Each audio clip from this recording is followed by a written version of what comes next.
Chers auditeurs de Radio Courtoisie, bonjour, bienvenue dans mon Libre Journal des Sciences, consacré aujourd'hui à un thème majeur qui nous concerne tous, celui de l'éducation, celui de l'école. Deux éléments fondamentaux pour comprendre la manière dont se structure aujourd'hui le cerveau de nos enfants et par voie de conséquence les raisons pour lesquelles ceux-ci ne sont plus toujours en mesure d'entrer dans le monde des sciences, d'entrer dans le monde de la grande littérature ou de la grande réflexion philosophique. Pour en parler, présent dans le studio, j'ai le bonheur d'accueillir Yves Morel. Yves Morel, bonjour. Bonjour. Yves Morel, vous êtes fonctionnaire de l'Éducation nationale, vous êtes historien de l'éducation, vous êtes un de nos meilleurs spécialistes de l'histoire des systèmes scolaires et particulièrement du système scolaire français, dont vous avez analysé le fonctionnement, mais aussi les prémices philosophiques sur une longue période à travers plusieurs études, mais également à travers des ouvrages dont j'ai le bonheur de citer le dernier, La fatale perversion du système scolaire français, paru aux éditions Via Romana en 2011, un ouvrage que l'on peut se procurer pour le prix de 24 €, qui fait plus de 300 pages et au travers duquel vous analysez en fait sur la longue durée tous les soubassements conceptuels et historiques de la tradition française de l'école, la manière dont les concepteurs de l'école républicaine ont envisagé de poser les jalons en fait d'une école singulière directement rattachée à la fabrication même de la République.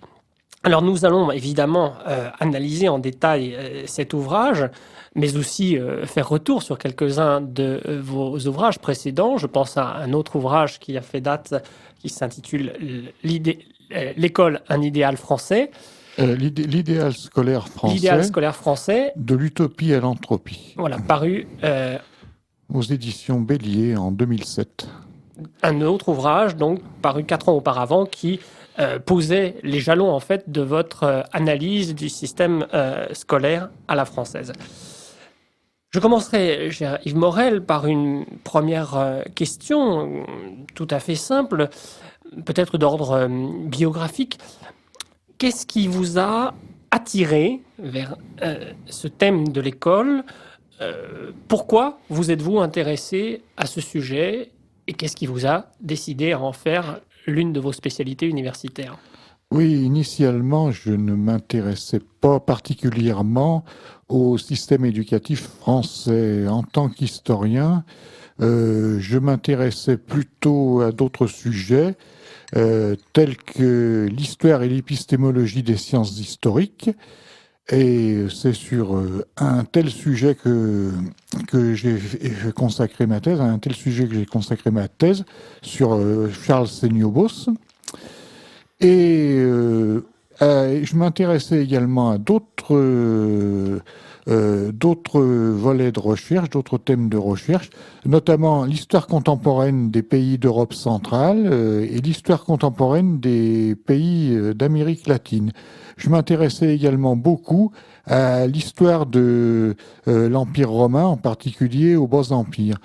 Mais ce qui m'a amené à m'intéresser au système éducatif français et à son histoire, c'est, disons, mon vécu. J'ai constaté, j'ai éprouvé même, vraiment, dans toute leur dureté, dans tout leur caractère compact, les incroyables blocages, toutes les impasses de notre système éducatif, toutes ces apories, toutes ces logiques contradictoires, toutes ces pesanteurs administratives et bureaucratiques, et puis également toutes ces pesanteurs socioculturelles, toutes ces pesanteurs que je qualifierais d'anthropologiques, d'anthropoculturelles, cette espèce de tribu d'éclairs que forme le corps universitaire et d'une manière générale tous les corps enseignants de l'éducation nationale. Et en fin de compte, le marasme auquel toutes ces pratiques et tout ce mode de vie nous conduit. Et d'autre part, ce qui m'a frappé, c'est la contradiction qui existait entre, d'une part, les promesses égalitaires, les promesses démocratiques et égalitaires de notre système éducatif depuis le début, depuis sa fondation sous la Première République, sous la Révolution française, d'une part, et d'autre part, des pratiques qui sont éminemment corporatives, claniques, aristocratiques au mauvais sens du terme, et finalement totalement opposées à l'idée même d'égalité. Et j'ai voulu en savoir plus, j'ai voulu creuser, j'ai voulu comprendre, j'ai voulu donc me consacrer à l'étude de ce phénomène, et c'est cela qui, je dois le dire au début un peu malgré moi, parce que ce n'était pas ma vocation initiale, ce n'était pas mes objectifs initiaux, c'est cela qui m'a amené à étudier l'histoire et la psychologie de notre système éducatif français. Alors merci pour cette explication effectivement déjà très longue, très précise. Nous allons bien évidemment revenir sur le début de votre parcours, cette thèse sur Charles Seignobos, l'un de nos grands historiens de la Troisième République. Mais je veux bien immédiatement rebondir sur ce que vous venez de dire à l'instant, c'est-à-dire le constat de ce décalage massif entre la théorie et la pratique, entre en quelque sorte l'objectif affiché d'égalité, de démocratisation, la théorie donc, et puis la réalité de ce qui est vécu, de ces corporatismes, de ces fonctionnements au quotidien, la praxis. Hein, donc cette vieille opposition à la fois marxienne ou kantienne entre la théorie et la pratique. À quel moment est-ce que ce décalage, cette opposition vous est apparu et sous quelle forme ? Oui, il m'est apparu, à vrai dire, de bonne heure. Ça m'a toujours frappé. Mais plus j'avançais dans mes études, d'une part, et dans ma carrière, plus je le ressentais vivement. Mais en tant qu'étudiant en tant qu'étudiant d'abord, en tant que professeur ensuite.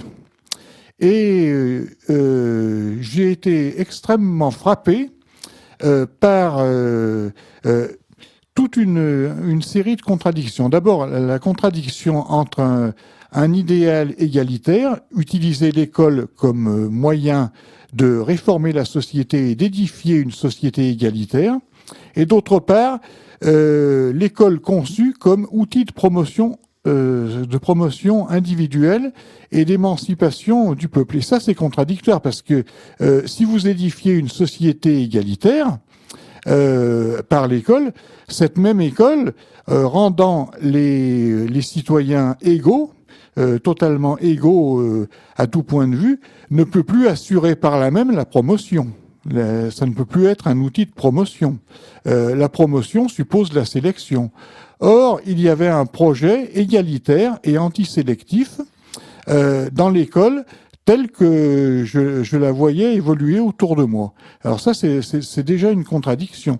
Et puis d'autre part, il y avait aussi contradiction entre, disons, plutôt, non pas une contradiction, mais une méconnaissance de l'idée d'ouverture et de démocratisation. Tous les pays occidentaux, tous les grands pays développés ont connu une ouverture et une démocratisation de leur système éducatif. Mais ailleurs, à l'étranger, cette ouverture et cette démocratisation ont pris la forme d'une adaptation du système éducatif à l'évolution générale de la société, à une adaptation aux besoins de l'économie, de l'administration, de la politique, de la société, aux besoins à l'évolution culturelle, alors que en France, il en est allé très différemment. On a on a conçu la démocratisation et l'ouverture de l'école non pas comme une adaptation de l'institution scolaire à une société en pleine évolution, mais comme un moyen de permettre au peuple d'accéder exactement à la même culture académique que les classes dirigeantes de l'époque, les classes dirigeantes traditionnelles. Et finalement, on a conçu cette démocratisation et cette ouverture comme la généralisation, l'extension à tous d'une culture de type académique qui ne répondait nullement à l'évolution des besoins de la société. Alors là, vous pointez déjà du doigt ce qui constitue à l'évidence l'un des grands paradoxes du modèle français, effectivement, cette opposition entre une volonté affichée de démocratisation, d'ouverture, d'égalité, et puis effectivement, pendant très longtemps, cette affirmation que cette égalité se ferait par l'accès de tous à une culture d'élite, une culture générale. Or, effectivement, c'est l'un des points forts de votre analyse. Vous soulignez combien, en quelque sorte, il y avait contradiction dès l'origine dans le fonctionnement de ce projet. En même temps, on peut dire, est-ce que là, vous ne pointez pas du doigt quelque chose d'assez ancien, finalement, qui relève plutôt de la pratique de la Troisième République, disons de ce qui s'est produit après 1880, au moment de l'arrivée au pouvoir de Jules Ferry et de ses acolytes, et qui n'est déjà plus en phase avec ce qui s'est produit à la fin de la 4e, au début de la 5e, et surtout depuis les années 90. À vrai dire, les causes du mal sont très anciennes. En fait, elles remontent finalement dès l'Ancien Régime, dès le XVIIe siècle, à partir du moment où le modèle d'éducation des élites a été le modèle de type jésuitique, fondé exclusivement sur la culture exclusive des humanités. Ça c'est un premier point. Et puis d'autre part, ce modèle a cru et embelli, si on peut dire, à partir de Napoléon, à partir du consulat et de l'Empire, lorsque Napoléon a créé en 1808 l'Université de France. L'Université de France regroupait à l'époque, nous n'oublions pas, non seulement les facultés, mais aussi les lycées. L'Université de France reprenait tout à fait à son compte le modèle de type jésuitique fondé sur la culture des humanités. Et par la suite, il y a eu donc cette première étape, et ensuite, disons une trentaine d'années plus tard, en 1833, Guizot a fondé pour l'instruction du peuple une école primaire, un enseignement primaire qui était totalement coupé de l'université, l'enseignement primaire ne constituait pas un degré d'enseignement antérieur au lycée, c'était un ordre d'enseignement à part, réservé aux enfants du peuple. La formation des instituteurs n'incombait pas du tout à l'université, et pourtant les deux ordres d'enseignement, l'enseignement primaire d'une part, l'enseignement universitaire, lycée et faculté d'autre part, relevaient du même ministère. Et d'autre part, le recrutement des instituteurs était un recrutement populaire lui aussi, si bien qu'on a eu de bonne heure un enseignement, deux types d'enseignement, une dichotomie de notre système éducatif. D'une part, un enseignement populaire réservé exclusivement au peuple et assuré par des instituteurs eux-mêmes issus du peuple au traitement modique, mais suffisamment instruits pour se révolter contre leur situation, et d'autre part, un enseignement universitaire réservé à l'élite. Si bien que lorsque les mouvements républicains et démocratiques se sont développés, se sont fait jour et se sont développés tout au long du XIXe siècle, ils ont inscrit à leur programme un projet d'extension à tous de l'enseignement universitaire, et à partir de là, la démocratisation de l'enseignement a été conçue comme la généralisation à tous, l'extension au peuple, si on peut dire, d'un enseignement qui était in essentia aristocratique et réservé à une élite restreinte. Et cette obsession d'égalité culturelle, d'égalité politique et culturelle, cette option idéologique a empêché de concevoir la démocratisation comme l'ouverture de l'enseignement et sa démocratisation comme simplement une adaptation de notre système éducatif aux évolutions de la société, aux évolutions sociales, économiques, culturelles. Alors, vous nous brossez là un tableau effectivement extrêmement large et général des causes lointaines ou plus proches effectivement de la situation scolaire française. Et cela rejoint d'ailleurs le contenu même de votre ouvrage. Nous allons évidemment revenir sur tout ce que vous venez de dire. Je me permets juste de lire ici pour que les auditeurs se fassent une idée plus juste du contenu et de l'intérêt précisément de ce dernier ouvrage dont je rappelle le titre. Yves Morel, La fatale perversion du système scolaire français, paru aux éditions Via Romana. Je cite donc quelques-uns des premiers chapitres de votre ouvrage. Le chapitre inaugural, le chapitre premier, s'intitule donc « Est un constat de la crise actuelle de l'institution scolaire ». Et donc, sitôt ce constat fait, vous remontez donc à l'histoire longue en introduisant un second chapitre intitulé « La légitimité historique républicaine d'une école fondée sur la pédagogie ». Le chapitre 3 s'intitule « L'ambiguïté fondamentale de l'école républicaine ». Le chapitre 4, Constitution et évolution de l'institution scolaire française, la genèse et le développement d'une crise morale sans précédent. C'est là que vous analysez notamment la période napoléonienne et puis l'époque qui sépare, disons, la chute de l'Empire de la Restauration et de l'introduction, effectivement, de la monarchie de Louis-Philippe. Le chapitre 5 s'intitule « De l'instruction publique à la massification des études ». Donc là, nous sommes davantage dans la période 1870-1940, voire jusqu'au début de la cinquième, enfin la fin de la 4e République, au début de la 5e.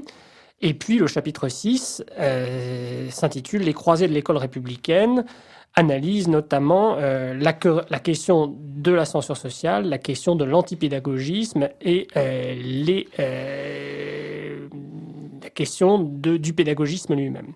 Enfin, le chapitre 7 s'intitule « Les conditions de la rénovation de l'enseignement secondaire », c'est-à-dire que vous ne vous contentez pas simplement d'analyser les raisons de l'échec ou des difficultés propres au système actuel, vous envisagez aussi les différentes solutions qui ont été proposées pour remédier à ces difficultés. Et donc, je ne peux que recommander aux lecteurs, bien précisément, la lecture de ce chapitre 7 et ce chapitre 8 qui nous plonge véritablement dans une analyse très actuelle de la question de l'école. Mais alors, peut-être pouvons-nous envisager effectivement, dès le début, ces causes lointaines que vous pointez du doigt avec beaucoup de force et beaucoup d'érudition, mais tout de même qui sont un peu surprenantes pour le vulgum pecus, dans la mesure où on a longtemps opposé, comme vous le savez, comme le savent les auditeurs de Radio Courtoisie, une école d'avant la Révolution d'une école d'après la Révolution, ou une école religieuse, d'école symbolisée précisément par le système d'éducation jésuite, qui, au passage, rappelons-le, a quand même formé aussi bien des Molière que des Voltaire que des Robespierre, hein, qui étaient tous sortis du lycée Louis-le-Grand, enfin... et donc tenu par le système jésuite, à une école effectivement républicaine qui serait née après 1880, au moment de l'arrivée au pouvoir des républicains opportunistes, de Jules Simon, Jules Grévy, Jules Ferry, et au lendemain de la prise de pouvoir par Léon Gambetta. Alors, qu'en est-il de cette opposition ? Que reste-t-il de l'école d'Ancien Régime dans notre système scolaire et cette opposition elle-même est-elle fondée? Oui, alors je crois qu'il faut tordre le cou à un certain nombre d'idées reçues, à un certain nombre de raccourcis historiques. Bon, tout d'abord, on oppose, comme vous le disiez, l'école d'Ancien Régime à l'école républicaine. En fait, c'est totalement spécieux. L'école républicaine, le système scolaire de notre République, a très largement emprunté à l'école d'Ancien Régime. Guizot a conçu son école primaire sur le modèle des écoles populaires des frères des écoles chrétiennes. Il a très explicitement, dans un ouvrage consacré à la question, son essai de 1816 sur l'instruction publique en France, il a très explicitement pris pour modèle les frères des écoles chrétiennes, même si lui-même était protestant et non pas catholique. Et par la suite, Jules Ferry a repris, tout en la rendant laïque et obligatoire, l'école primaire instituée par Guizot, et inspirée elle-même des frères des écoles chrétiennes. Donc il y a une parfaite continuité à cet égard entre l'Ancien Régime et la France contemporaine, et au sein de la France contemporaine, entre la Restauration et la monarchie de Juillet, régime monarchique, et la République. D'autre part, en ce qui concerne l'enseignement d'Ancien Régime des élites, il était aux mains, à partir du XVIIe siècle, il a été aux mains des collèges jésuites et oratoriens, mais ce sont les jésuites et les oratoriens, entre autres, qui ont été à la base de tout notre enseignement secondaire et universitaire, fondé sur la culture quasi exclusive des humanités. Et Napoléon a fondé son université de France en s'inspirant très explicitement, lui aussi, de ce qui se faisait sous l'Ancien Régime, de ce que faisaient les jésuites et les oratoriens. Et par la suite, l'université de la Troisième République a suivi le même chemin que l'université napoléonienne. Simplement, les humanités ont eu une part un peu plus réduite. D'autre part, il y a une autre idée à laquelle il faut faire un sort, c'est cette idée, cette espèce de débat qui nous empoisonne et qui nous empêche de voir clair entre les tenants de l'école républicaine et les tenants de l'école dite pédagogiste. Bien. Parce que de toute façon, et c'est la thèse de mon livre, l'école républicaine mène tout droit à l'école pédagogiste. Oui, ça c'est l'un des points extrêmement forts de votre analyse, qui moi-même m'a beaucoup surpris au début lorsque je suis rentré un petit peu dans la compulsion ou la lecture de vos écrits. Vous instituez vraiment une continuité très forte entre effectivement les républicains et les pédagogistes, alors qu'effectivement dans le débat contemporain sur l'école, on a tendance à les opposer fondamentalement. Mais tout à fait. L'école républicaine, dès le départ, dès sa fondation sous la Révolution, se présente comme une école démocratique et égalitaire qui entend assurer l'égalité parfaite de tous les citoyens, et par là, elle prépare lointainement l'école pédagogiste, parce que après tout, lorsque les pédagogistes entendent instituer un régime égalitariste à l'école, entendent instituer l'égalité de tous par l'école, ils ne font que essayer de faire tenir ces promesses à l'école républicaine. Et puis quand même, il ne faut pas se leurrer, cette promesse d'égalité absolue, on la trouve chez les grands ancêtres républicains eux-mêmes.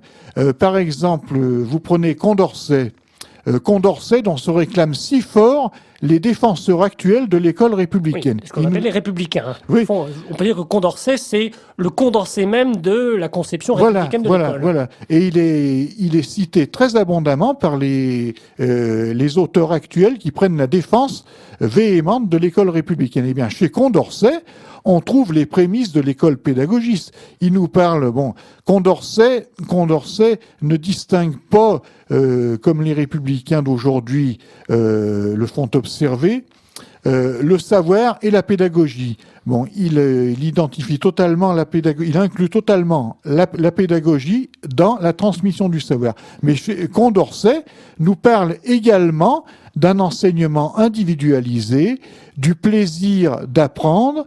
Il nous dit que l'enseignant doit susciter, le maître doit susciter le plaisir chez l'élève. Il doit partir de ses désirs, il doit partir de ses envies, de ses besoins, de sa psychologie, et par là même, Condorcet prépare lointainement l'école pédagogiste.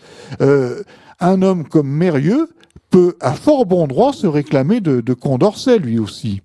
Alors, ça, c'est effectivement l'originalité considérable de votre analyse, parce qu'effectivement, elle surprend par rapport, disons, à l'ensemble du débat contemporain sur l'école, dans la mesure justement où l'image que nous avons, c'est vraiment d'une opposition frontale entre Condorcet. Et vous avez ce titre, effectivement, enfin ce sous-titre très presque provocateur, mais que vous argumentez avec beaucoup de brio, une pédagogie étayée sur la psychologie de l'enfant, le plaisir et le désir. Alors donc ça, c'est typiquement le discours pédagogiste post-68. Totalement, mais c'est ce qu'on trouve dans les 5 mémoires sur l'instruction publique présentées par Condorcet en 1791-1792. Effectivement, il conçoit une instruction fondée sur la psychologie de l'élève, sur ses désirs, sur ses besoins, sur ses centres d'intérêt et,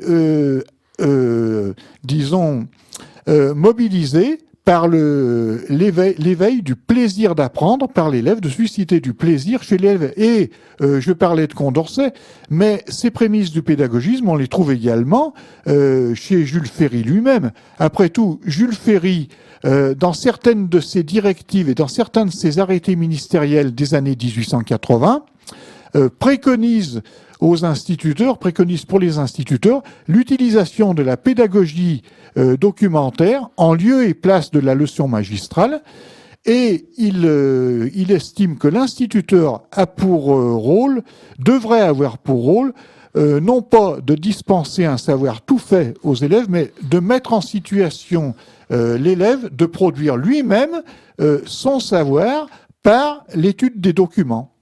Alors, donc, et puis, autre chose, prenez un homme comme Ferdinand Buisson. Ferdinand Buisson est extrêmement intéressant. Alors, Ferdinand Buisson, on va y revenir, évidemment, c'est déjà, je vais dire, l'étape d'après par rapport à Jules Ferry. Oui, on est déjà chez un radical qui va aller très loin dans la mise en avant de l'idée d'égalité. Oui, c'est l'auteur du dictionnaire de la pédagogie. Ferdinand Buisson est extrêmement intéressant dans la mesure où, à lui seul, il illustre cette espèce de coalescence, de continuité parfaite entre l'école républicaine telle que nous l'entendons aujourd'hui et l'école pédagogiste. Parce que Ferdinand Buisson a été un des fondateurs avec Jules Ferry de l'école républicaine. Il a été pendant 17 ans, de 1879 à 1896, directeur de l'enseignement primaire.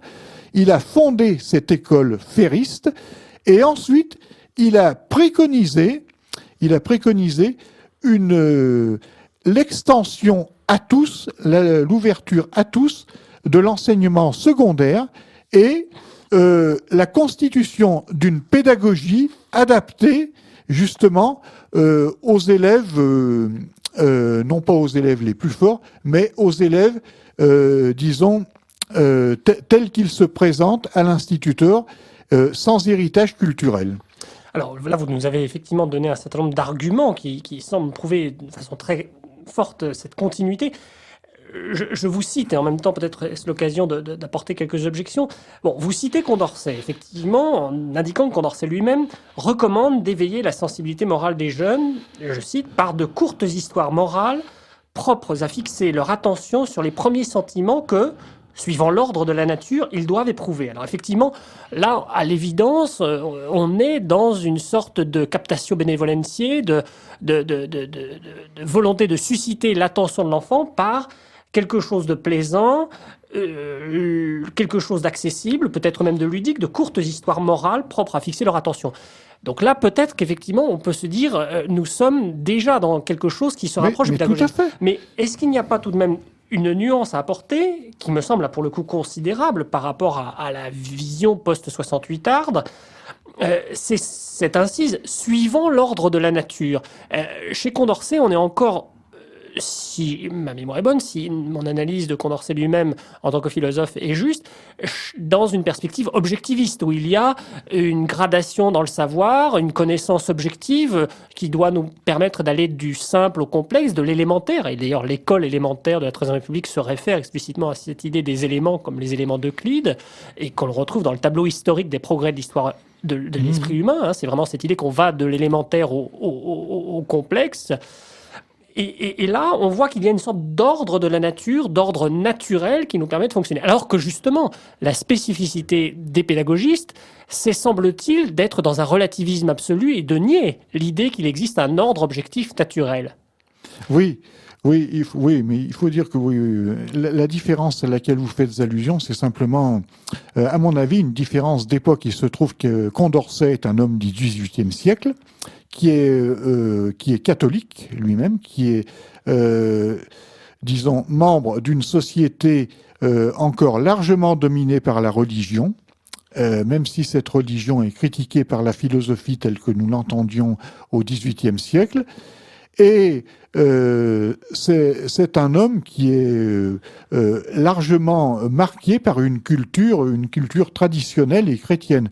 Alors qu'aujourd'hui, effectivement, nous avons un relativisme généralisé qui met sur un pied d'égalité toutes les cultures, toutes les civilisations, toutes les attitudes devant la vie.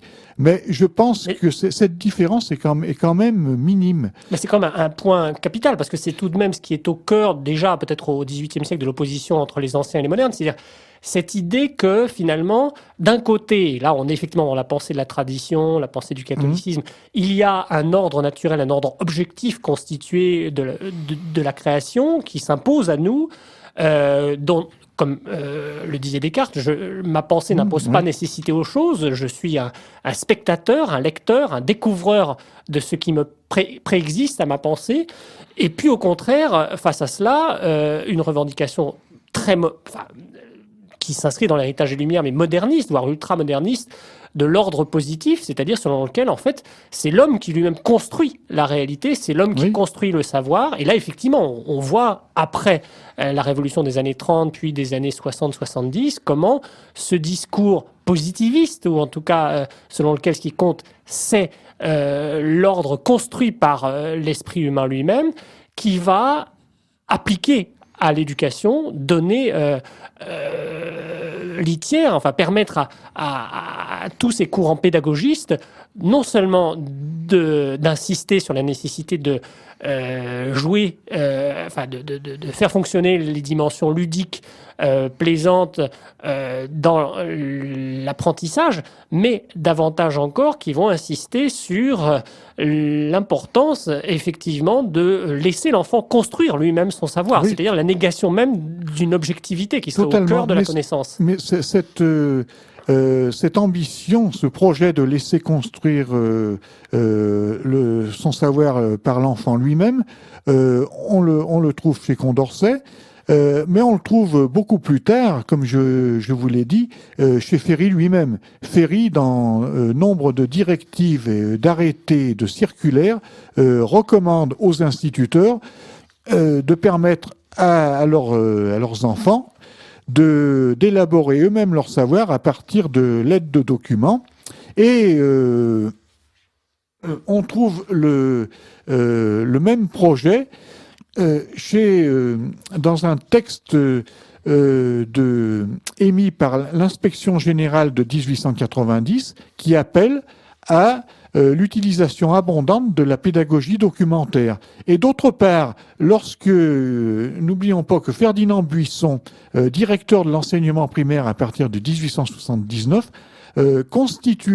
crée la même année avec Paul Bert et Jules Ferry le musée pédagogique qui deviendra beaucoup plus tard, l'Institut national pédagogique et plus tard encore l'INRP, citadelle du pédagogisme, a pour ancêtre le musée pédagogique de Ferdinand Buisson. Et Ferdinand Buisson, en même temps, crée la revue pédagogique de la France et de l'étranger, dans laquelle il appelle, dans les premiers numéros, à la constitution d'une science pédagogique fondée sur la psychologie de l'enfant, et dans laquelle il préconise une pédagogie de type nouveau, fondée sur l'étude de documents et sur l'autonomie de l'enfant dans l'élaboration de son savoir.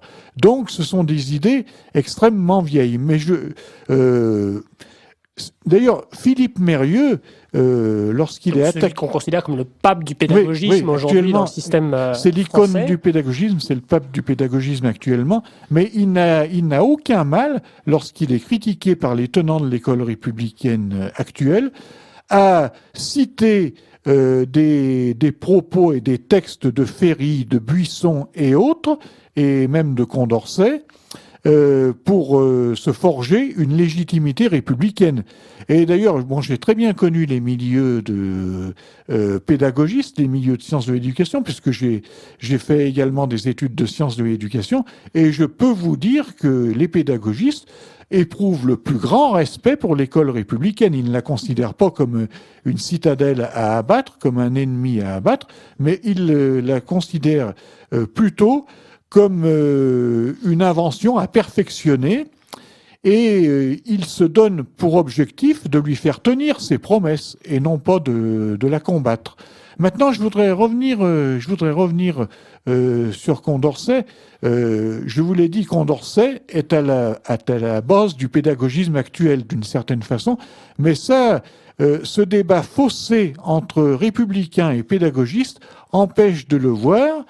Et dans un livre récent que j'ai lu il n'y a pas longtemps, de Ramayad, Plaidoyer pour une instruction publique, dans ce livre, Condorcet est considéré comme un tenant de l'école républicaine, comme un représentant de l'école républicaine telle que ses défenseurs l'entendent aujourd'hui, l'école traditionnelle, si on peut dire, et il est opposé à Lepelletier de Saint-Fargeau, Lepelletier de Saint-Fargeau, qui, d'après... Que vous citez vous-même d'ailleurs dans votre ouvrage, La fatale perversion du système scolaire français. Lepelletier de Saint-Fargeau, d'après Ramayad, serait, lui, un précurseur du pédagogisme actuel au motif qu'il entendait utiliser l'école comme l'instrument de constitution d'une société égalitaire. Or, si on étudie attentivement l'œuvre de Condorcet et les plans, le projet éducatif de Lepelletier de Saint-Fargeau, on s'aperçoit qu'en fait, Condorcet est le véritable précurseur d'une école fondée sur l'individualisation de l'enseignement et la psychologie de l'enfant, et qu'au contraire, Lepelletier de Saint-Fargeau, par son projet d'institut caserne, d'école autoritaire, est le précurseur direct, lui, de l'école primaire telle qu'elle a existé longtemps sous la Troisième République, c'est-à-dire une école où les élèves étaient menés à la baguette par un maître tout-puissant et où régnait une discipline de fer et où régnait également une morale républicaine affirmée. Donc il y a là mal-donne totale, et comme je vous le disais, ce faux débat entre républicains et pédagogistes empêche totalement de voir les vrais enjeux. Alors, je vous remercie de cette lecture parce qu'effectivement, elle s'inscrit dans une forme de décryptage des enjeux contemporains, en tout cas de la conception que nous faisons aujourd'hui de l'école à travers ce débat sans cesse remis sur le métier autour de l'école et de la faillite de la transmission. Et il n'est pas surprenant, d'une certaine manière, que quelqu'un comme Ramayad, qu'on nous présente comme le modèle même de l'intégration réussie, de la réussite de l'institution scolaire, parce qu'il permet à quelqu'un venant d'horizons étrangers à la France d'accéder aux fonctions suprêmes, que quelqu'un comme Ramayad est une lecture elle-même entièrement fausse ou déformée, en tout cas, de l'histoire même de notre institution, est peut-être en un sens révélateur de la faillite de nos élites actuelles qui, en fait, ne font que répéter des truismes, reproduire des poncifs, sans aller au fond de leur étude. Et ça n'est pas surprenant quand on sait comment ces gens-là fonctionnent. Ils ne prennent plus le temps ni de lire, ni a fortiori d'étudier, et encore moins de consulter des archives ou des documents originaux. Donc là aussi, il y a à l'évidence quelque chose qui montre la faillite de notre système méritocratique, de notre système de recrutement, puisqu'aujourd'hui, les gens qui passent par Sciences Po ou par l'ENA, grosso modo, se contentent d'un vernis qui consiste à lire 50 que sais-je. Leur culture ne va pas au-delà. Donc on est aux antipodes même de l'idée justement d'un savoir aristocratique fondé sur l'étude précise des faits et des documents, mais effectivement qui permet très facilement de conditionner les populations, d'enfermer le débat dans des clivages simples. Alors effectivement, il y a les bons et les méchants, il y a les anciens et les modernes, il y a les républicains et les pédagogistes, il y a les partisans de l'autonomie de l'école et les partisans de l'étatisation de l'école. Mais tout cela, d'une certaine manière, peut constituer, et c'est ce que vous montrez avec beaucoup d'originalité, autant de leurres qui nous empêchent de voir les vraies causes. Mais alors, pour revenir au point que vous venez de soulever tout de même, sur cette opposition, parce que sans doute la révolution dans cette affaire est quand même fondatrice quelque part de quelques-uns des enjeux du débat, cette opposition entre Condorcet et Lepelletier. Alors, est-ce que vous pouvez nous en dire un peu plus sur, nous avons parlé longuement de Condorcet, sur le projet lui-même de Lepelletier de Saint-Fargeau? Oui, Lepelletier de Saint-Fargeau, lui, Lepelletier de Saint-Fargeau, bon, c'est un conventionnel montagnard. Donc la montagne, oui. Les partisans de Robespierre, l'opposé des Girondins. Tout à fait. Donc, exactement. Le jacobinisme. Oui, exactement. L'ennemi des Girondins. Il est né en 1760. Il était marquis comme Condorcet. Il appartenait à la noblesse de robe. Et il s'est rallié à la Révolution française avec enthousiasme. Et en 1792, il a présenté à la Convention un projet d'instruction publique fondé sur la constitution d'instituts casernes, c'est-à-dire que tous les enfants de France devaient être soustraits à partir d'un bas âge, 5 ou 6 ans, à leur famille et regroupés, rassemblés dans des instituts qui étaient régis par un mode de vie militaire et instruits et éduqués totalement par les maîtres et par l'État, dans un sens évidemment extrêmement républicain, dans un sens civique, républicain, et sur un mode de fonctionnement militaire. Ce projet n'a pas eu de suite parce que effectivement, il aurait sans doute été très mal reçu par la plupart des parents des enfants de l'époque. Et puis il a été dépassé par d'autres. Il y a eu une floraison d'autres projets qui se sont fait jour, notamment le projet de Bouquier, et puis par la suite le projet de Lacanal. Il y a eu le projet de Donou qui a donné la loi Donou. Et puis Lepelletier n'a pas eu l'occasion de soutenir activement son projet, puisque ayant voté la mort de Louis XVI le 20 janvier 1793, il a été assassiné le lendemain. La Révolution mange toujours ses enfants. Voilà, il a été assassiné le lendemain par un ancien garde de Louis XVI qui voulait venger le monarque. Lepelletier a été poignardé mortellement par ce garde à peu près au moment où Louis XVI devait être guillotiné. Voilà, exactement. Donc Lepelletier n'a pas eu l'occasion de défendre activement son projet. Mais bon, il y a quelque chose. Un autre point que je voudrais aborder au sujet de l'école républicaine. On va y venir, mais je veux bien juste revenir encore un tout petit peu sur cette question d'opposition entre Condorcet et Lepelletier, parce qu'il me semble qu'il y a sûrement là quelque chose de fondateur, même si, comme vous venez de le souligner, le projet de Lepelletier n'a pas... Alors le projet de Lepelletier, Lepelletier ne dit pratiquement rien du savoir et des connaissances. À ses yeux, c'est totalement secondaire. À ses yeux, seul compte l'éducation morale et civique. Pour lui, c'est à peu près le tout de l'éducation. Le reste n'est qu'un complément. Alors là, c'est ce qui nous fait rejoindre un autre débat, évidemment, également très contemporain, mais très ancien même dans l'histoire de l'éducation, c'est l'opposition entre instruction et éducation. Mais on va voir effectivement pourquoi Le Pelletier, quelque part, est du côté de l'éducation et non pas de l'instruction. Je vous cite. Et alors là, on rejoint un autre débat encore, qui est la question étatisation ou au contraire autonomie des institutions scolaires. Je vous cite donc, selon Le Pelletier, les enfants appartiennent avant tout à la France. Le caractère de géniteur de leurs parents ne confère aucune prérogative à ces derniers. C'est-à-dire que les parents n'ont aucune autorité éducative sur leurs enfants. Il incombe à la République de prendre en charge la totalité de leur éducation afin de faire d'eux des citoyens loyaux et dévoués et des patriotes désintéressés. On voit d'ailleurs immédiatement le lien entre école et patriotisme. École et patrie, il s'agit vraiment de faire de l'enfant un bon citoyen, c'est-à-dire un serviteur de la République. Donc pas de question d'instruction, c'est d'abord de l'éducation, voire du dressage. Aussi, poursuivez-vous, les enfants de 5 à 12 ans, donc ça commence très tôt, seront éduqués physiquement. On revoit là ici la place de l'éducation physique, qu'on va retrouver dans toute une partie du débat sur la place du sport et de l'éducation dans la formation de l'homme. Une éducation donc physique, morale, très important aussi, et intellectuelle dans les établissements d'État, surveillés par des conseils de pères de famille astreints au port d'un habit uniforme et soumis à une discipline rigoureuse.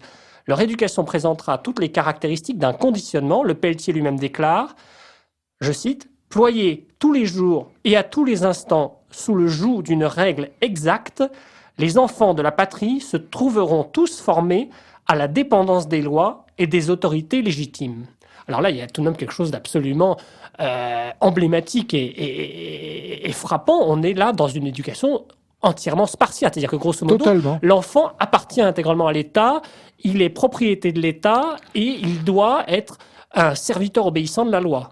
Oui, mais ce que les Républicains ne voient pas, c'est que justement ce projet d'éducation de Le Pelletier, que vous venez de citer et de résumer, annonce directement l'école ferriste, l'école telle que la concevait Jules Ferry, telle qu'elle était conçue sous la Troisième République, notamment par ses maîtres, les hussards noirs.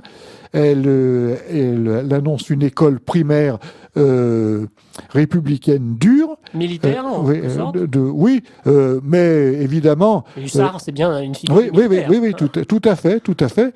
Et c'est ce type d'école que Le Pelletier annonce, et non pas, comme certains, dont Ramayad nous le disent, non pas une école de type pédagogiste, absolument pas. Au contraire, c'est plutôt Condorcet qui, lui, annoncerait une école fondée sur la psychologie de l'enfant, sur les désirs de l'enfant, sur l'épanouissement de l'élève. Alors, pour revenir à ce débat, une nouvelle fois qui me semble tout de même fondateur, on va revenir après sur la question de l'Ancien Régime, mais les grands débats, on voit que l'époque de la Révolution a été une époque très riche en matière de réflexion sur l'école. Est-ce qu'on peut résumer l'opposition entre Condorcet d'un côté et Le Pelletier de l'autre à une opposition entre Athènes et Sparte ? Athènes étant une figure d'ailleurs qui va être reprise après 1870 par notamment Renan avec le discours sur l'Acropole. Est-ce que d'un côté il y a une école de la liberté, du désir, de la jeunesse, et de l'autre une école de l'ordre, de l'obéissance, de la discipline militaire ? Oui, effectivement, on peut voir avec Condorcet, on a une école fondée un peu sur la scolée athénienne, tout à fait, la culture de l'esprit, la culture libérale, si on peut dire, alors que avec Le Pelletier, on a au contraire un enseignement de type militaire et spartiate, absolument. Mais de toute manière, l'école primaire de la Troisième République avait, sur le mode mineur, bien entendu, ce côté spartiate, ce côté militaire. Et d'ailleurs, les tenants de l'école républicaine, d'une manière générale, conçoivent bien un peu l'école en général, pas seulement l'école primaire, mais toute l'institution scolaire et universitaire comme une institution dure où les rapports sont tendus, où les rapports sont concurrentiels, où on ne fait pas de cadeaux, où on n'est pas là pour s'amuser et où on est là au contraire pour trimer et obéir. Oui, tout à fait. Et les tenants de l'école républicaine actuelle font l'éloge de ce type d'ambiance qui doit, selon eux, régner à l'école. Avec la discipline, l'ascèse, la concurrence, l'effort, le sacrifice de ses centres d'intérêt et de son droit au plaisir, et puis aussi la concurrence et le risque d'échec et l'humiliation aussi. Oui, on reviendra évidemment sur la question de la sanction. On sait qu'à l'époque de Sparte, l'enfant qui naissait handicapé était jeté du haut. Oui. Je cherche le nom de ce promontoire. Duquel effectivement les éducateurs ou les maîtres de la cité jetaient donc les enfants mal formés ou inaptes à l'exercice militaire. On voit bien comment derrière en fait cette image spartiate qui a hanté une partie de notre histoire récente, en tout cas une histoire de post-1789, il y a aussi la question évidemment de l'eugénisme, la question de la sélection des meilleurs. Alors, est-ce qu'on peut rattacher ça, c'est tout de même un point historique important qui, évidemment, nous lie directement à la construction même de la République, à la question de la guerre. C'est-à-dire, est-ce que cet aller-retour, ce yo-yo entre une version plus athénienne, souple, libre, spontanée, et une version au contraire beaucoup plus autoritaire, dure, sacrificielle et militaire, ne doit pas être mise en contexte, en lien avec ne doit pas être mis en liaison avec le contexte militaire. Je pense à 1792-93, la France est occupée, et puis après 1870, où effectivement on veut, notamment Jules Ferry, reconstruire des écoles casernes, où on allait même donner un fusil en bois à chaque enfant pour qu'il s'apprête à faire la revanche. Oui, tout à fait. À partir de 1871, c'est à partir de 1871 que surgit en France le nationalisme à proprement parler. Jusqu'en 1870, on a un patriotisme français, un patriotisme assez cocardier, assez bon. Mais on n'a pas de nationalisme, on n'a pas un nationalisme agressif tel que nous avons pu le connaître ensuite. À partir de 1871, la défaite, l'humiliation, l'occupation, l'indemnité de 5 milliards or à verser à l'Allemagne, a engendré cette espèce de nationalisme et l'idée de revanche, récupérer les provinces perdues. La grande phrase de Gambetta, il pensait toujours, n'en parlait jamais. Il pensait toujours, n'en parlait jamais. Et l'école primaire, telle que Ferry l'a conçue, avait entre autres pour objectif de préparer, d'armer moralement les élèves et de les préparer en tant que soldats plus tard à reconquérir ces provinces perdues, effectivement. Donc, de ce point de vue, le contexte politique de l'époque a instillé dans les esprits l'idée que l'école devait être une préparation à la caserne, effectivement, oui. Alors, c'est un point évidemment très important. Et puis, comme vous le disiez, je m'excuse, comme vous le disiez, oui, en 1792, 1793, 1794, la France soutient une guerre contre toute l'Europe. Et de ce fait, elle se transforme elle-même totalement en caserne. La terreur, la dictature montagnarde, la terreur, c'est l'encasernement total de la France placée sous la coupe de la Convention et de l'État, avec un régime d'exception pour justement la mettre en situation de faire face à l'adversité et, si possible, de remporter cette guerre qu'elle livre contre l'Europe entière. Alors, c'est un point évidemment capital qui va expliquer un certain nombre d'événements, d'épisodes majeurs de l'histoire postérieure. Cette question de la guerre et effectivement même de la politique de terreur. Je reviens à cette expression qui effectivement ferait d'une certaine manière bondir n'importe quel parent normalement constitué et en même temps qui semble en opposition avec la plupart des traditions historique, en tout cas dans ce qui se fait dans la plupart des autres pays. Je reviens à cette phrase tout de même qui me semble dire beaucoup de choses, toujours de Lepelletier: les enfants appartiennent avant tout à la France et à l'État.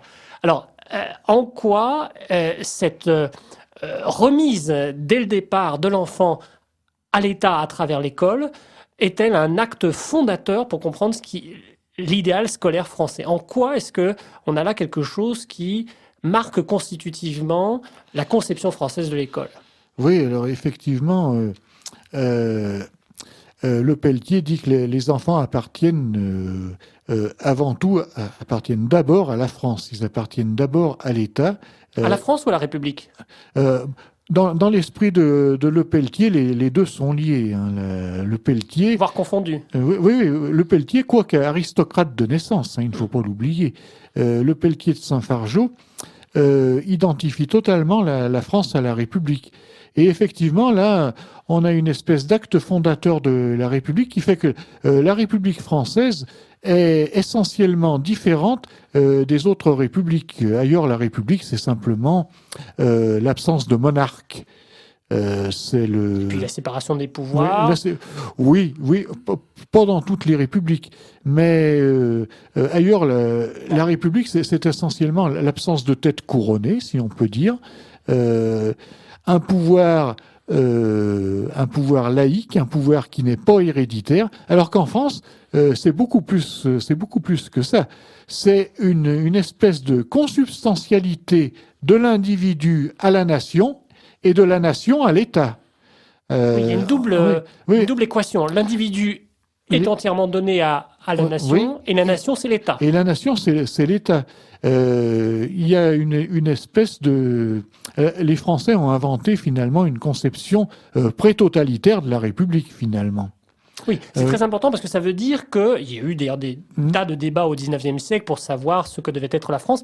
On est dans une négation de ce qui fait la singularité des provinces, la spécificité des autonomies particulières, la notion, notamment l'existence des corporations. On sait que la loi Le Chapelier en 1790, c'est un des actes fondateurs. La suppression, bien sûr, des congrégations dès 1790 avec la constitution civile du clergé. Et puis, pour cette question de l'école, la question, effectivement, des corps intermédiaires. C'est-à-dire, est-ce que les parents peuvent spontanément eux-mêmes pourvoir à l'éducation de leurs enfants, choisir leur maître, créer leurs établissements, ou est-ce qu'ils doivent effectivement, dès la naissance quasiment, en tout cas dès l'âge de 2 ans ou 3 ans, remettre leur enfant à l'État pour que celui-ci prenne en charge la totalité de l'éducation?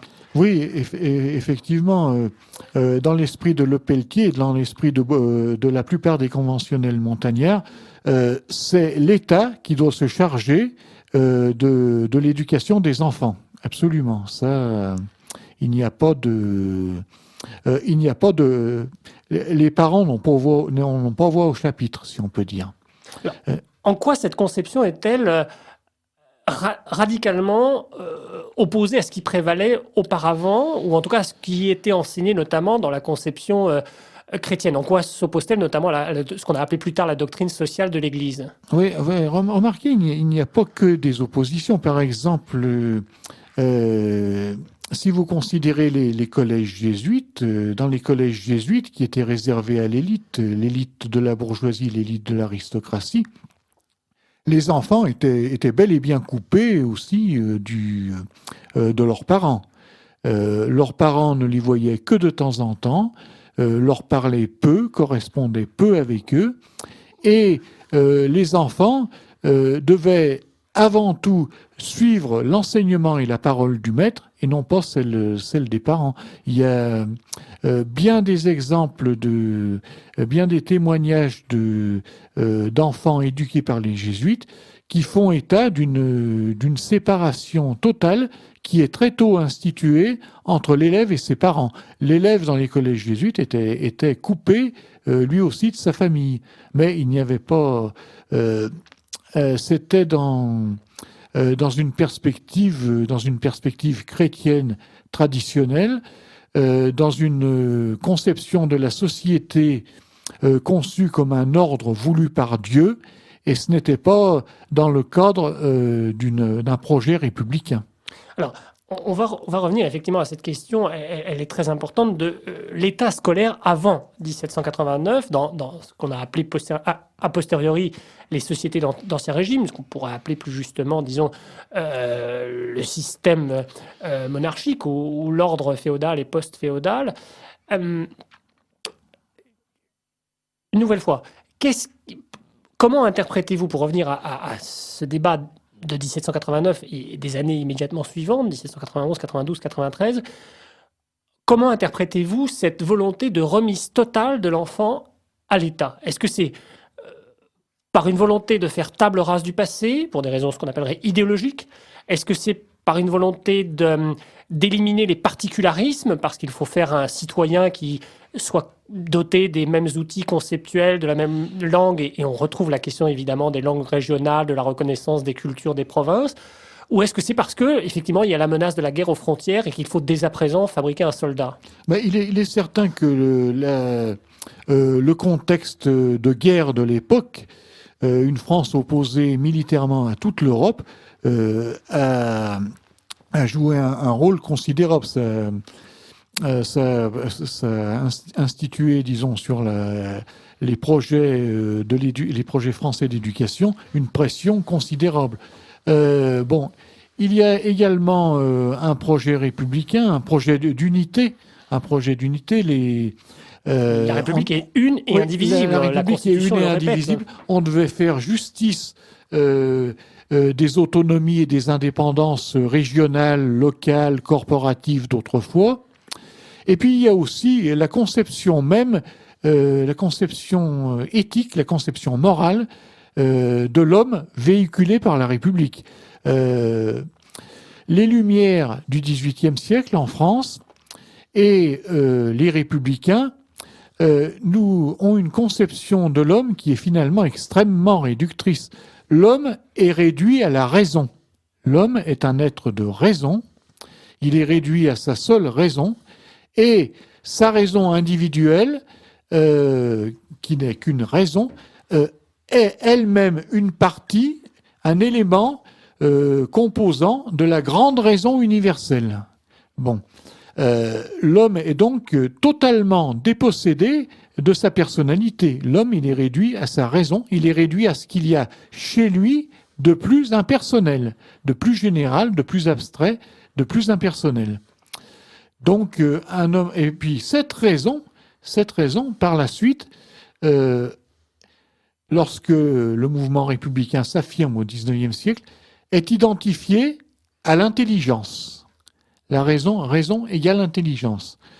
On identifie la raison à l'intelligence. L'intelligence, on l'identifie à son tour à la connaissance. La connaissance, on l'identifie au savoir scolaire, à la culture scolaire. Et parallèlement, on fonde la reconnaissance de l'homme sur sa raison. Alors, la reconnaissance égale la raison, égale l'intelligence, égale la culture scolaire, égale la distinction, la considération. Et finalement, un homme, dans la conception républicaine, n'a de valeur que par son intelligence, entendue comme sa connaissance au sens scolaire du terme. Alors, au bout du compte. Je vous remercie effectivement d'élever à ce point le débat en soulignant effectivement ce lien absolument fondamental entre l'école comme institution formant la République et puis la question de la raison. Parce que là, à l'évidence, il y a aussi une autre spécificité française, enfin presque même une singularité dans l'histoire. On peut dire que Pascal avait répondu par avance à cette question en disant que le cœur a ses raisons que la raison ignore, donc montrant bien qu'il y avait évidemment à côté, c'en est la place de la raison, mais quelque chose qui pouvait la dépasser, l'englober ou en tout cas se distinguer radicalement d'elle. Il y a au contraire, comme vous venez très bien de le souligner, une sorte de réductionnisme fondamental dans l'idéologie des Lumières qui rabat l'homme en quelque sorte sur cette seule sphère rationnelle. Et ça n'est pas seulement, j'allais dire, afin de mettre fin aux polémiques, aux guerres de religion, comme on voudrait nous le faire croire en disant que finalement les religions c'est l'irrationnel, donc laissons ça à la sphère privée, et dans l'école on reste dans le public, donc on touche juste à la sphère de la religion. C'est beaucoup plus que cela, parce que pour les fondateurs de la République, en 1791-92, qu'ils soient d'ailleurs girondins ou montagnards, la raison c'est à la fois une déesse qui va nous libérer de toutes les anciennes divinités, c'est celle à laquelle on rendra un culte dans le Panthéon, la déesse raison. La fête de la fédération, c'est un culte raison. rendu à la raison. La culte de l'être suprême et le culte de la raison vont ensemble. Et puis, c'est aussi effectivement cette éradication de toutes les traditions antérieures. C'est-à-dire qu'il y a une volonté véritablement de régénérer en quelque sorte la race et l'espèce humaine. Et donc, le message universaliste à la française, quelque part, va se poser sur ce modèle rationnel, mais une rationalité qui ne peut se construire, se déployer que par la négation de toutes les traditions antérieures, c'est-à-dire déjà ce que Descartes appelait le pouvoir des nourrices. Il faut abolir toutes ces superstitions qui nous sont transmises par les mères, par tout ce qui relève justement de l'ordre de la sensibilité et du cœur. Effectivement, l'école républicaine est un monde où on ne connaît que la raison. Et qui y entre, l'élève qui y entre, doit se dépouiller de tout ce qui n'est pas sa raison. Il doit se dépouiller de tout ce qui constitue, son existence concrète, son existence réelle, de son affectivité, de sa culture, etc. Il est réduit à sa simple raison dans ce qu'elle a en plus de plus impersonnel, de plus général, de plus impersonnel. Et l'école présentant la connaissance comme le moyen d'éduquer la raison et de la rendre autonome et responsable, la raison est identifiée à la connaissance, au savoir scolaire, et finalement, on a une espèce de perversion qui fait que un homme ou une femme n'a de chance d'être reconnu qu'à condition de manifester une aptitude scolaire évidente. Finalement, qu'est-ce qui assurera la reconnaissance de l'homme en tant que tel? Eh bien, c'est finalement son intelligence réduite, identifiée elle-même à l'aptitude scolaire, à l'aptitude à passer des examens et à conquérir des diplômes. Vous écoutez Radio Courtoisie. Alors là, vous soulignez un autre point qui est évidemment absolument capital pour comprendre l'histoire contemporaine de la France. Et c'est un point sur lequel, d'ailleurs, vous êtes tout à fait en phase avec un des grands analystes de l'histoire française d'après 1789. Je veux parler évidemment d'Alexis de Tocqueville, qui, évidemment, dans une lecture qui, à l'époque, déjà choquait par sa finesse, mais en même temps son côté iconoclaste, montrait en un sens que la Révolution a en un sens beaucoup plus pérennisé qu'elle n'a détruit, ou en tout cas qu'elle s'inscrit dans une certaine continuité par-delà les ruptures apparentes. La grande phrase qui résume l'esprit et l'analyse de Tocqueville, c'est « il faut que tout change pour que rien ne change ». Et on a le sentiment que c'est un peu ce qui s'est produit au niveau de l'institution scolaire. Parce que ce que vous êtes en train de nous expliquer, c'est grosso modo qu'on a prétendu abolir les privilèges, les systèmes de distinction, notamment à travers cet événement fondateur qui est la nuit du 4 août, l'abolition des privilèges. Et qu'est-ce qu'on a fait à la place aussitôt après? Eh ben, on a réintroduit, réinstitué, voire institutionnalisé des privilèges et des distinctions à travers cette nouvelle noblesse qui est devenue la noblesse consacrée par le diplôme, par la réussite scolaire. Oui. Et tout cela procédant d'une réduction de l'homme à sa seule raison. Et la raison étant identifiée à l'intelligence à son tour. On a une espèce de logique infernale qui s'est mise en place, qui fait que finalement, un homme ne vaut que par son aptitude à à retenir des choses d'abord, à mémoriser des connaissances, à mémoriser des informations et à les restituer à l'occasion des examens. Voilà.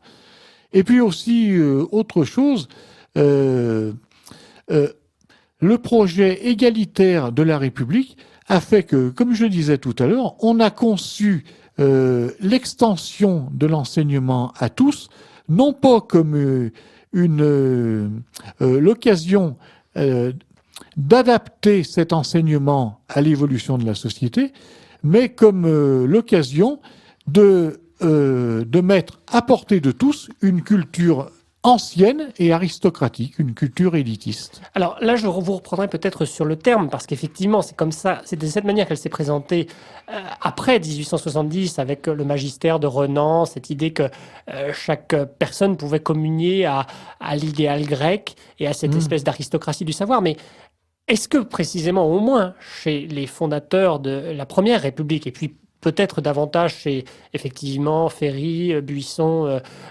voire d'autres théoriciens de l'institution scolaire des années 20 ou 30, on n'est pas, au contraire, dans la négation de cette dimension aristocratique ou classique, mais dans une instrumentalisation. Je veux dire par là que la culture universelle que l'école française se fait fort de promouvoir est en fait une culture très sélective, à œillère, qui occulte tout un ensemble déjà à l'époque de classiques, ou de grands ouvrages, pour ne sélectionner que ceux qui vont dans son sens. Alors effectivement, l'idée fondatrice, c'est cette phrase de Descartes, qui était sans doute d'ailleurs elle-même plutôt une provocation, mais que les idéologues des Lumières ont prise à la lettre. Le bon sens est la chose du monde la mieux partagée.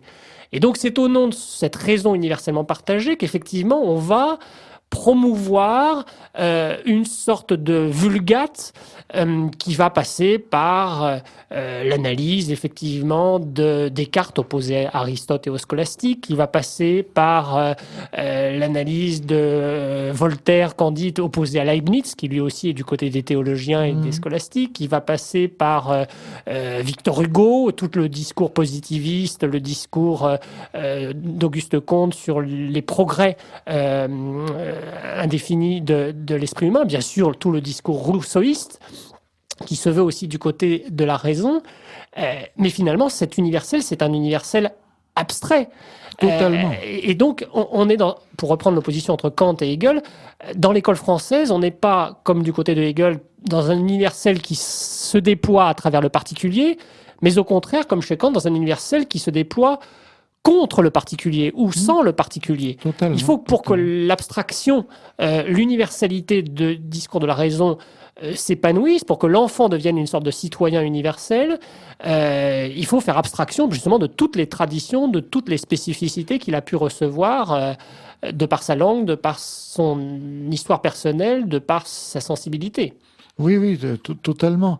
Mais il faut dire aussi une chose, c'est que la conception de l'enseignement a quand même varié entre la Révolution française et le 19e siècle, dès le début du 19e siècle. On va y venir. Alors effectivement, à savoir que sous la Révolution française, les conceptions de l'enseignement qui se sont fait jour accordaient une grande place aux sciences et aux techniques, à la connaissance positive, aux sciences, aux techniques.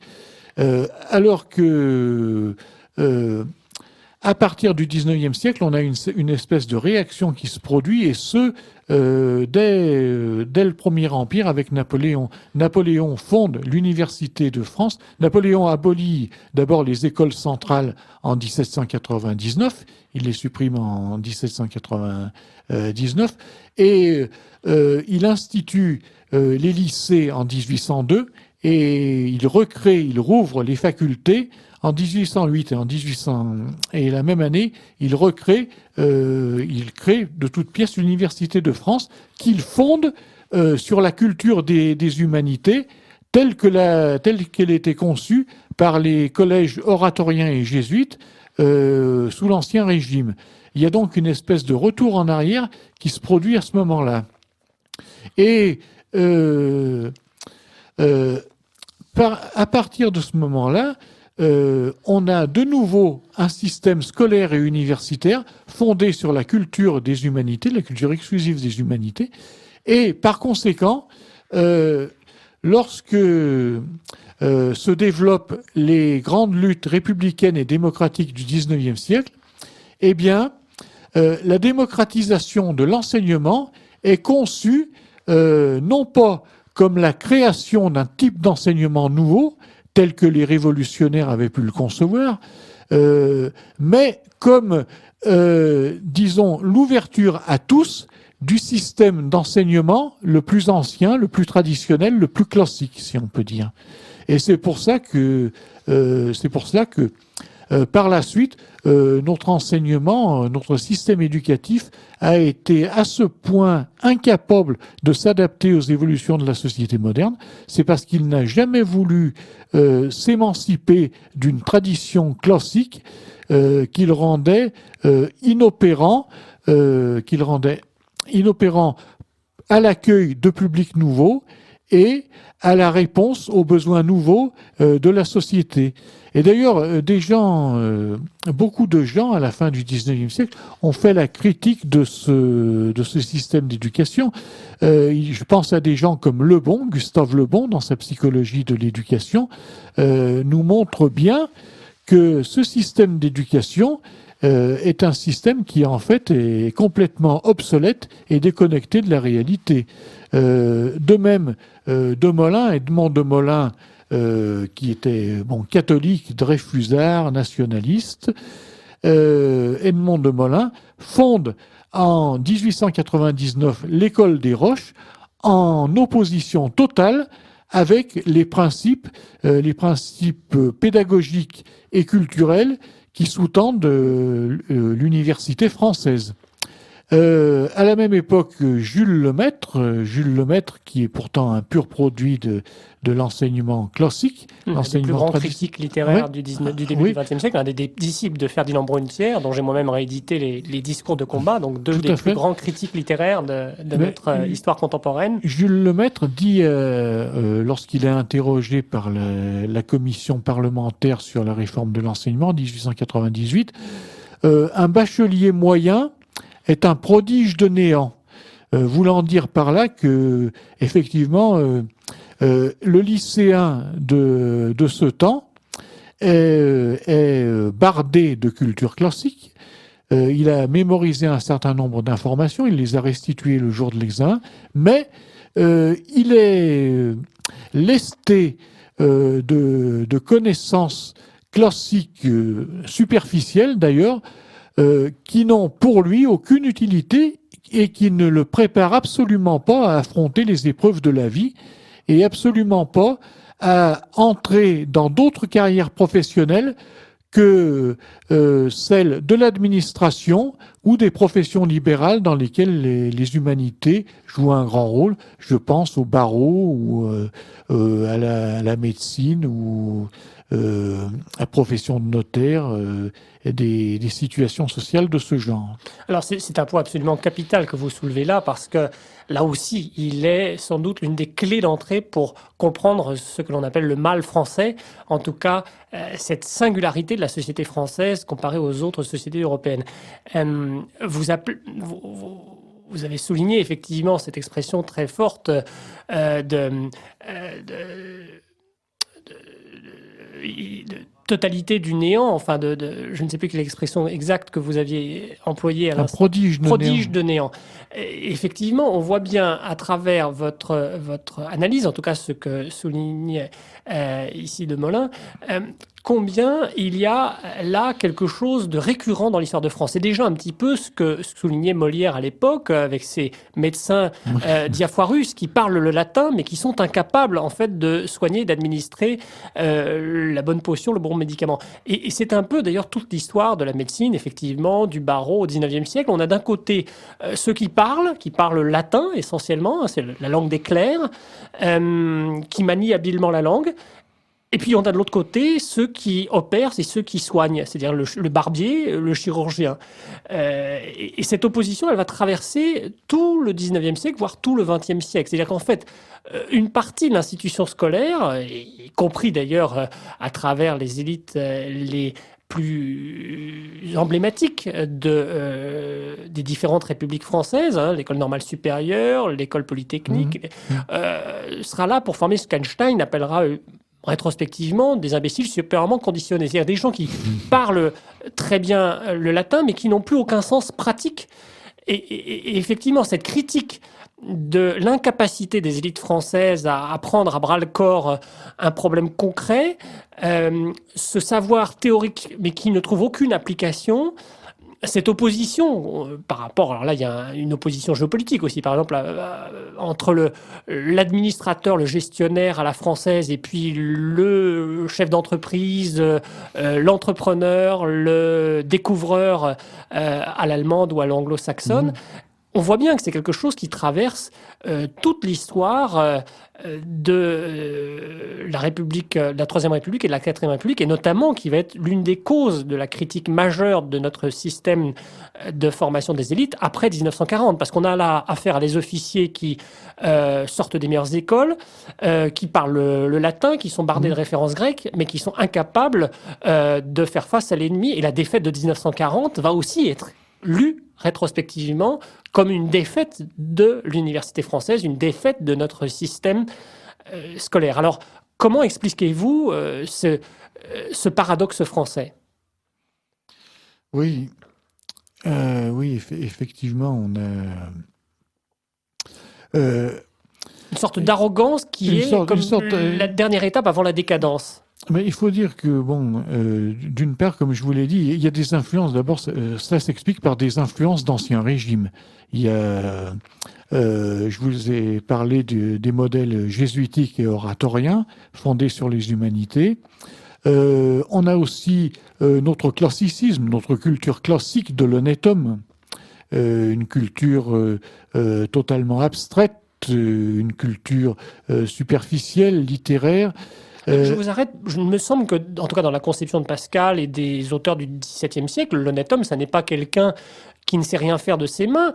C'est bien sûr quelqu'un qui sait parler de tout dans les salons, mais c'est aussi quelqu'un qui, par opposition justement déjà aux théologiens qui professent en Sorbonne ou à l'érudit qui accumule les savoirs, c'est quelqu'un qui sait dire l'essentiel sur tout ce qui est utile à l'homme, justement. L'honnête homme n'est pas quelqu'un de déconnecté de la vie en société, ni de la vie concrète. Oui, mais il a été très vite caricaturé. Il s'est très vite galvaudé et vulgarisé. Alors, il est peut-être devenu le bourgeois gentilhomme après. Ça, c'est autre chose. Tout à fait. De la même façon que la philosophie de Leibniz est très vite devenue de par ses vulgarisateurs dans les universités allemandes, la caricature qu'en donne Voltaire dans Candide. Du panglossisme. Tout est bien, tout est pour le mieux. Voilà. Donc, il y a cette... Et je me permets de rappeler que beaucoup d'auteurs du 19e siècle, en faisant la critique de notre système éducatif, de notre système scolaire et universitaires, ont fait par la même occasion la critique de notre culture classique. Je prends Taine par exemple. Taine consacre la première partie du premier tome de ses origines de la France contemporaine, les causes de la Révolution, à une culture très acerbe. Une critique. Oui, comment ? Une critique. Oui, une critique très acerbe, très dure de notre classicisme. De notre culture classique.